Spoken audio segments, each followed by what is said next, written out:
Comme chaque soir, on démarre ce Smart Bourse avec tout ce qui s'est passé sur les marchés et c'est avec une experte. Pauline Gratel, bonsoir. Bonsoir. Alors, obligataire, on le disait, hein, rien ne va plus, tension sur les taux en tout cas. Oui, alors, je voulais, commencer par, l'ouverture, sur, les marchés, actions. Les indices américains évoluent, en repli à l'ouverture de plus de 1 pour les grands indices. En Europe, les indices, sont dans le rouge. Le DAX, cède même près de 2 au cours Oui, de la séance. Le CAC 40 en France avait ouvert autour de l'équilibre avant de finalement céder du terrain autour de 7 650 points. c'est vrai qu'hier, on était un petit peu sans tendance avec ce marché US fermé. Aujourd'hui, les investisseurs réagissent et plutôt vivement.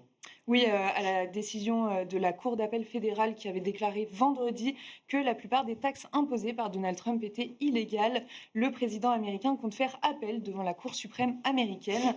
Mais en attendant, les taux longs, se tendent. Le rendement américain à 30 ans est supérieur à 4,95 et le rendement à 10 ans était en hausse de plus de 5 points de base, autour de 4,30 avant de se redétendre légèrement autour de 4,25. Tension obligataire sur les marchés obligataires qui reprennent également en France avec le risque politique. Oui, alors que Emmanuel Macron a reçu François Bayrou et les autres chefs du socle commun à l'Élysée aujourd'hui, les tensions ont repris sur les taux français. L'OAT à 30 ans a atteint un plus haut depuis 16 ans au cours de la séance et dépasse les 4,50%. Le rendement à 10 ans se tend de plus de 5 points de base pour atteindre 3,60%. On a également un spread franco-allemand qui est en hausse aujourd'hui. Il s'est tendu ce matin, il a dépassé les 80 points de base, mais le rendement à 10 ans allemand s'est aussi tendu, donc le spread s'est stabilisé autour de 80 points de base. Le rendement allemand à 10 ans évolue aujourd'hui autour de 2,80%.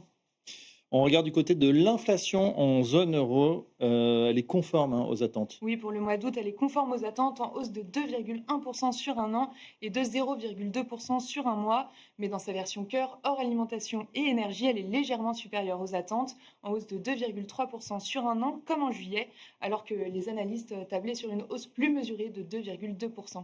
On repart du côté des US avec un indice ISM manufacturier. Oui, il ressort à 48,7 en août. C'est inférieur aux attentes, mais supérieur au mois précédent où l'ISM était ressorti à 48.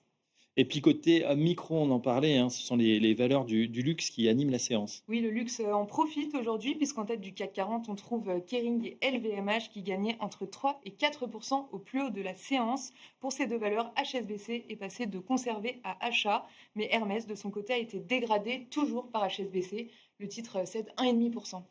Qu'est-ce qu'il faudra suivre, Pauline, demain?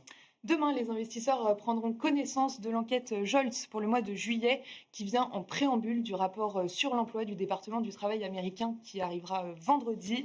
On regardera aussi les PMI services de la zone euro pour le mois d'août et les prix à la production industrielle de juillet aussi pour la zone euro.